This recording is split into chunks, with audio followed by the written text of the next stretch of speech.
સીતારામ બધાને. હું Mukund બાણખાણીયા rhythm of પોઝિટિવિટીમાં આપ બધાનું સ્વાગત કરું છું. આજનો મારો પોઝિટિવ થોટ છે, જીવનમાં કંઈ પણ સ્થાયી નથી. મિત્રો, આ દુનિયામાં સુખ કોને ના જોતું હોય? બધાને જોઈતું હોય, પણ પરિવર્તન છે ને એ પ્રકૃતિનો નિયમ છે. એટલા માટે નથી મિત્રો સુખ સ્થાયી કે નથી દુઃખ સ્થાયી. તો હંમેશા એને ખુશીથી જીવન જીવવું જોઈએ, કે એનું નામ જ જીવન છે. કેમ કે જીવનમાં ક્યારેય દુઃખ આવે ને તો ગભરાણ નહીં મિત્રો, કારણ કે તે પરમિનન્ટ નથી.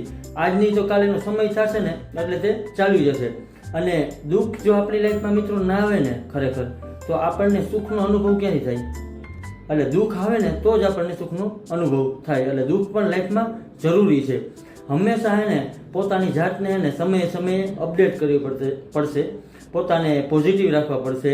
તો પછી થોડુંક કામ છે ને પોતાના ઉપર પણ મિત્રો કરો. કેમ કે જીવન એ પૂર્વ કર્મ અને પ્રારબ્ધથી બને છે. સુખ પણ આવશે અને દુઃખ પણ આવશે, પણ જે આપણા નજીકવાળા છે ને દૂરે થઈ જશે અને દૂરવાળા નજીક થઈ જશે. કારણ કે પરિવર્તન સંસારનો નિયમ છે. શ્રી કૃષ્ણ ભગવાન પણ કીધું છે કે બદલાવ છે ને એ પ્રકૃતિનો નિયમ છે. નાની મોટી વાત બદલાશે. એક સારી પણ વાત એ છે ને મિત્રો કે દુનિયામાં પોઝિટિવિટી છે ને એ અનંત છે. અંધકાર ગમે એટલો હોય મિત્રો, અંજવાળું થાય જ છે. રાત ગમે એટલી કાળી કેમ ન હોય, પણ દિવસ તો ઉગે જ છે. આ વાત હકીકત છે. તો પછી જે થશે ને એ સારું જ થશે. આપણે શું લઈને મિત્રો આવ્યા હતા કે શું લઈને જવાના છીએ?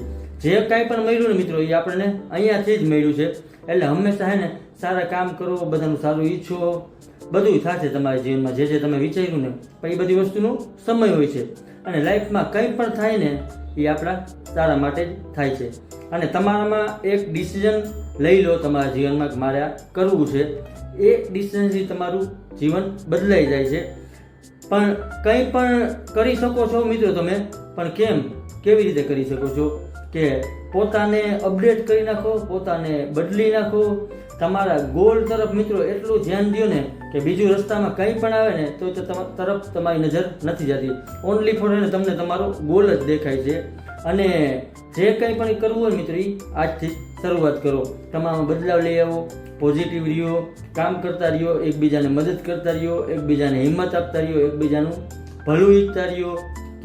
અને એને પોઝિટિવિટી લાઈફમાં ક્યારેય ના છોડતા. તમારો સમય ગમે ત્યારે ચેન્જ થઈ શકે છે. મહેનત કરતા રહ્યો અને આગળ વધતા રહ્યો. તમારો સમય ગમે ત્યારે બદલી શકે છે. અને લાસ્ટમાં મિત્રો હું એટલું કહીશ કે જ્યારે તમે એને પોતાને એમાં પરિવર્તન લઈ આવવાની શરૂઆત કરશો ને ત્યારે એને તમે દુનિયામાં પરિવર્તન લાવી શકો છો. એટલા માટે હંમેશા એને મહેનત કરતા રહ્યો, ભગવાન પાસે આશા રાખતા રહ્યો. આશા બીજા કોઈ પાસે રાખવાની નહીં. કારણ કે કોઈ પણ સમય સ્થાયી નથી, કંઈ પણ વસ્તુ સ્થાયી નથી. બધાનું બદલાવું તે છે. તમારો ગમે એવો નબળો સમય હોય, આજની તો કાલ બદલશે. એટલે હંમેશા એને મહેનત કરતા રહ્યો, એકબીજાને ખુશ રાખો, પોઝિટિવ રહ્યો અને એકબીજાની મદદ કરતા રહ્યો. Thank you all of you મને જોવા અને સાંભળવા બદલ. નેક્સ્ટ વિડીયોમાં હું બીજો સારો એવો પોઝિટિવ થોટ લઈને આવું છું.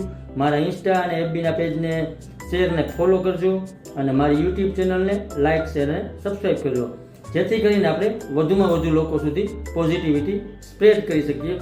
અને સંસારમાં કંઈ પણ સ્થાયી નથી. Nothing is permanent. Thank you all.